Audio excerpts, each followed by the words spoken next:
咱台灣去年底正式消除4型肝炎，是比世界衛生組織定的目標佫提早5天完成。不過，醫界今仔日也出面表示講，咱台灣要消除 B 型肝炎，猶佫愛拍拼，呼籲政府建立標準的照護流程，並佇咧2030年進前消除 B 型肝炎。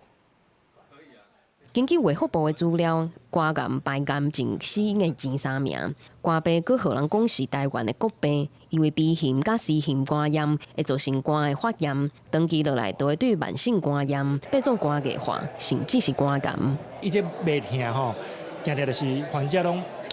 等較足嚴重，開來治療吼，足可惜。咱即擺法度甲講，這慢性肝病3部曲甲凍掉的，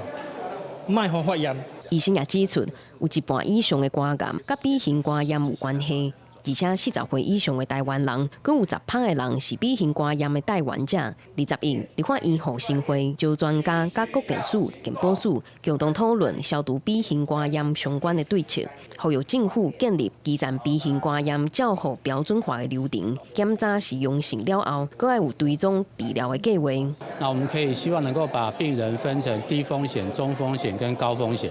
那如果是屬於高風險，也就是說他得到肝癌風險比較明顯上升的，那或許我們胃腸肝膽科醫師就會開始使用適合的藥物來幫助他們，希望能夠減少肝硬化跟肝癌的一個發生。我們在去年8月又把篩檢的資格放寬到民國75年之後出生，也就是39歲到79歲的國民都可以接受一次的 BC 型肝炎篩檢。那去年擴大的這個族群也有14萬人響應。台灣已經在去年底正式消除4型肝炎，比世界衛生組織定的目標佫提早5天完成。不過 B 型肝炎又是國人肝癌上主要的源頭，醫界希望政府建立 B 型肝炎相關的檢驗、追蹤、照護的標準流程，讓台灣也會當在2030年進前消除 B 型肝炎。記者歸由記者歸零台北報道。